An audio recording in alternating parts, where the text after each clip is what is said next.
Hi there, Karen Flaherty from Living by Human Design. Hope you're doing well today. Hope you had a great Thanksgiving holiday. We're just back, and I have a little cold, so excuse my voice today, and it's probably going to be a little shorter than usual. Today, we're going to be talking in the Human Design Weather about the Gate 5, which is all about patterns and rhythms. Okay, so this week we got the Sun in Gate 5, which comes off the top on the left side of the sacral right here. This Gate 5 is really in every single living organism on Earth. It's anything that breathes. Anything that breathes is got the Gate 5 in it. And breathing is very important for this Gate 5. And we'll talk about that in a second. So this started around noon on December 3rd, and it goes until December 8th, late in the day. So the 35 comes off the side of the throat, and this is the gate. The Earth is in Gate 35, and then it hooks up with the 36 all week, and so that gives us this entire channel of the 35, 36. The 36 is still in Neptune, which it has been for a while, and so it hooks up together and creates a channel that defines the solar plexus. So all week we're all going to feel emotional. There's no getting around it. Everybody's going to have the 35, 36 all week, or at least the feeling of it, right? Or the feeling that you might be emotional. So we do start the week with continued definition in the 4426. I didn't put that graphic in, but basically until Sunday sometime, we're going to have this 4426 still in, which means the spleen and the will center are defined from last week, but then it goes away.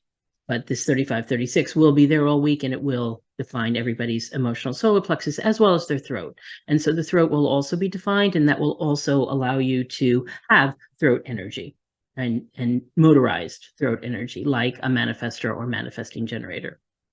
So this Gate 5 is all about patterns and rhythms. It's really like it's the 515, that entire channel is what everybody or everything, every breathing thing in the universe has.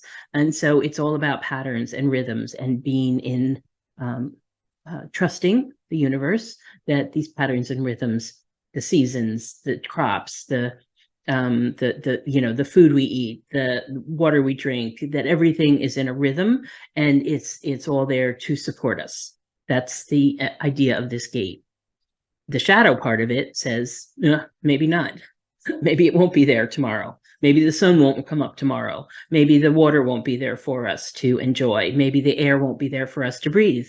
That's the kind of distrust or the shadow energy that goes with this gate.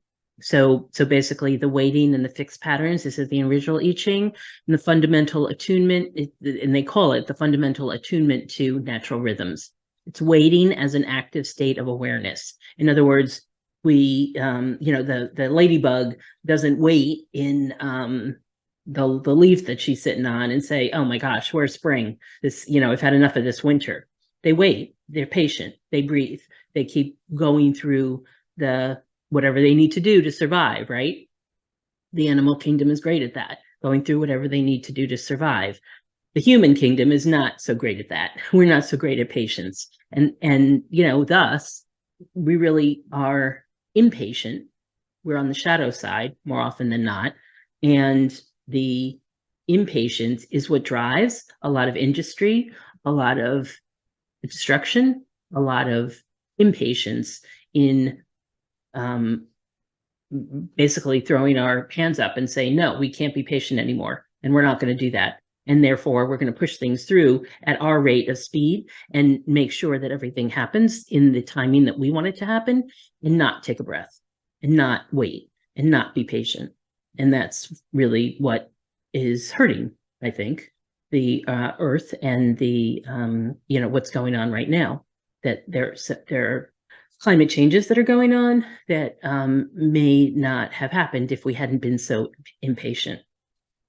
It's a little bit of a different point of view from others, but Richard Rudd, notes it in his book, and I've seen it in other places, and it's probably the crux of what's going on. It's more a mindset, right? If we were just to take our time and breathe and wait for the next season, things might be a lot more enjoyable, a lot more tenable, a lot more in keeping with the natural rhythms of the earth. In the IHDS, the incarnation crosses this week are the crosses of consciousness. literally, it's consciousness. It's being aware of what's going on, habits and separation.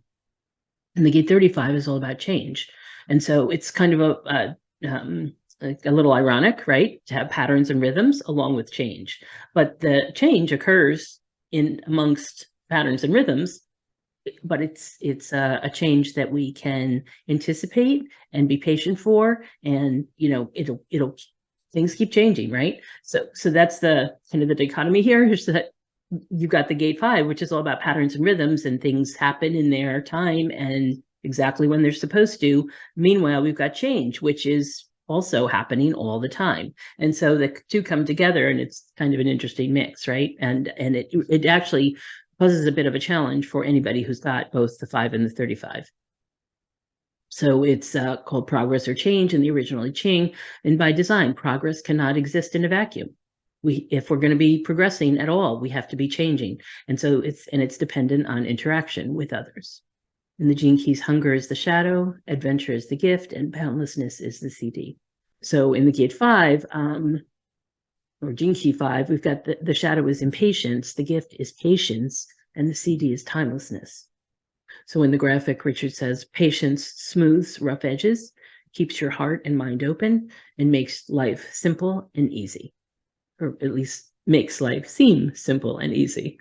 Actually, that's kind of funny that I read it the wrong way, but it makes it seem simple and easy. It's not always simple and easy, but it'll at least make it seem simple and easy if you can have patience. So the impatience, as I was talking about a minute ago, is about not waiting, right? Not breathing through stuff that's happening. The more you can breathe through what's happening, the better you'll feel. Literally, there are breath exercises. I actually saw we were flying back, and one of the said, take a breath in to 4 counts, hold it, and then breathe out for 5 counts. And this is on the plane. So obviously anxiety and impatience is something that's happening to all of us. The more we can breathe, the more patience we'll have. And so he also says, when you find yourself moving through a difficult period, it means that all life is moving through a difficult period. It's not just you. It's not just me. It's all of us. And my difficulty right now is getting through this without coughing too much. So I apologize for that. And he also says it's patience that has always been the true gauge and measure of the greatness of a person's soul.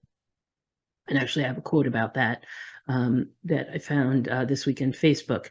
And they said, letting people be wrong about you or a situation while keeping your peace and focus is the most misunderstood power move you will ever make. And it's from Morgan Richard Olivier. And what he means is that you can, I'm not saying ignore what people are doing to you or saying about you, but you don't need to react to everything. It's somebody, the reaction is not always necessary. It just isn't. If you need to defend yourself, defend yourself. But sometimes the defense is not worth it. It's not worth the aggravation or the anxiety or the upset that it causes. So you get to weigh that. You get to decide how important that is to you, to rebut and to defend. And if it's not worth it to you, then don't bother. I mean, lots of people think that I'm weird, and that's okay. I don't defend it anymore. I was actually questioned at at a dinner table over the Thanksgiving holidays. Did I believe in God? And it wound up being a calm conversation and didn't disrupt the dinner, but only because I didn't take offense. I don't have to take offense about that. I know my truth. I know what's true for me, and I don't need to defend that.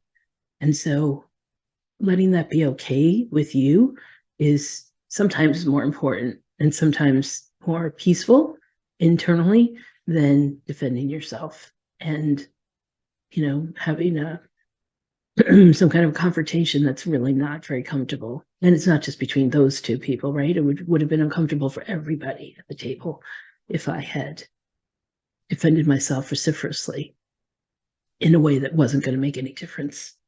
That's the other question. Does it make a difference? Is what you're saying or what you're defending going to make a difference to the other person? Probably not.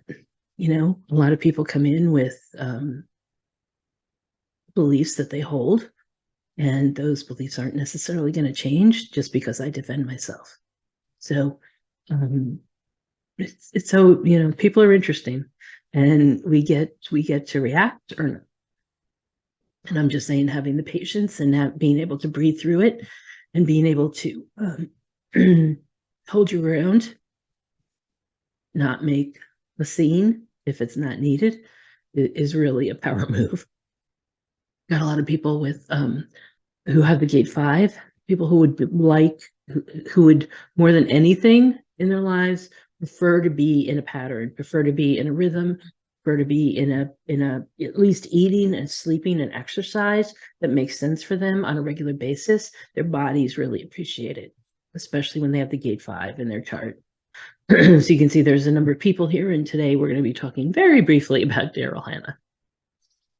So Daryl Hannah has a birthday December 3rd. She'll be 63 years old. She was born in 1969 in Chicago Heights, Illinois. She's a manifester with a 1-3 profile and the writing across of consciousness. As you probably know, she's an American actress. She's been in over 50 movies and on TV and in theater, but she's also an environmental activist and also Native American activist. She married Neil Young in 2018, and the only reason I mention that is because before that she was not married. She has no children, and she is really playing out the manifestor role. And just briefly, I'll say she's got a lot of definition in her chart, and she really didn't do too many interviews. She's quite introverted, very shy as a child, and diagnosed with autism. But it wasn't made known until sometime in around 2010. She started doing interviews. So only like 12 years ago, around 50 years old, basically, she decided to make it public, and mostly because she thought it would help for people to know about it. Not that she was all that comfortable talking about it, but she said has said that she wasted so much time being shy and quiet and not really experiencing life.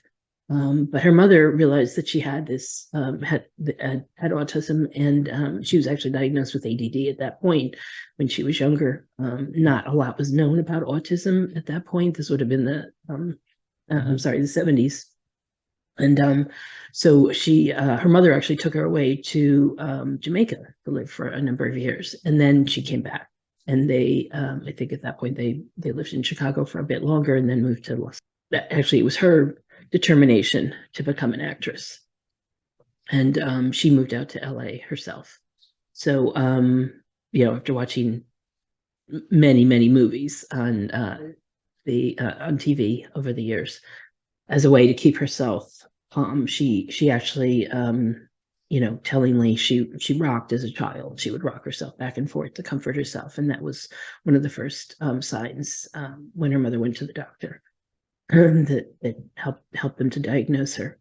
So she was somebody who grew up rather isolated, and as a manifestor child, she still wanted to do what she wanted to do. So here, between the 5 rhythms, right, and the 35 change, the emotional solar plexus defined, but with open G center and sacral center. She wasn't like she wasn't always like the average kid, because she didn't have the energy, as much energy probably, to do what she wanted to do. But she does have 3 motors. She has the will and the solar plexus and the root all defined, and a number of, actually 1, 2, 3, 4, 5, 6 channels defined. That's actually a lot for anyone. And so she's got a lot of themes running through here. A lot of mental acuity, right? The defined head and ajna, with both abstract and logical knowledge coming through. She's got that 35-36, so she's all about change and being good in a crisis. The gate of conflict or drama. She's got the 40-37, which is all about making contracts and keeping your promises. And then the 28-38, all about struggle and knowing what to fight for in the end. as she got older, she knew that she wanted to fight and defend climate change or environmental issues, and also the Native Americans that she worked with. She was very much involved with Keystone Pipeline protests and was in fact arrested for that. And then finally, she has the 1858, which is all about editing and improving things to bring people closer to the joy of life. So she really was someone who, or is, sorry, she really is someone who has, through her work and, over 50 films, done that. She surprisingly has not won a lot of awards. In fact, the only awards that she's won have been for her activism and and has not won awards, although she's been quite popular in some very well-known movies and high-grossing movies. So she made a lot of money. She did, although, have a run-in with Harvey Weinstein on the Kill Bill movies, and so that was something that to the point where he was banging on her door one night, and she had to escape through the fire escape to get away from him. And so she has had her run-ins. On the other hand, she's had, she has nothing of the defense circuit here. She, probably was not drawn to, motherhood and necessarily having a family.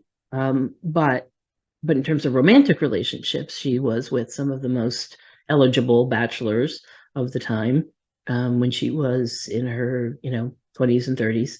And had made a big splash with Splash, the movie where she played a mermaid with Tom Hanks, and she was quite well known in Hollywood, and but very reclusive and very quiet, and had this 1-3 profile as a manifester. So she had the voice, and she had the the nurturing and the will, but she used the will center, I would say, to do exactly what she wanted to do as a manifester will. She was, but she did need other people because she is a split definition. You can see how everything here is connected, right? And then there's a big split in the middle. So she needed people who could basically hook her up with the other half of these two centers down here. And people like her current husband, Neil Young, do exactly that. I put the charts together. Neil's a manifesting generator and is someone who actually has a lot of definition himself. He has 2 open centers, and just the will and the solar plexus. So it's actually quite a nice match. She's got the G and the sacral open. So he gives her energy, he gives her direction, she gives him the will, and gives him a little emotional verve in their relationship. And so it works quite well together. I'll just say when she's got 30 in her Chiron, which is all about intensity. So while she doesn't have the intensity here in her chart, she's quite an intense person and quite an intense actress if you've ever seen her in her various movies. So that's Daryl Hannah. Happy birthday, Daryl. And I hope you have a great week. See which patterns work in your life and which ones don't, I would suggest. Some patterns around eating and sleeping and exercise will come to you very easily this week if you decided to start, for example, a diet or a new exercise program or a new sleeping pattern. This would be a good week to do it, because whatever you try to do will be helped along with this gate 5, because it loves patterns and it loves staying in a habit. So it's a great time to start a new habit if you're wanting to do that. So have a great week, and I'll see you next time. Take care.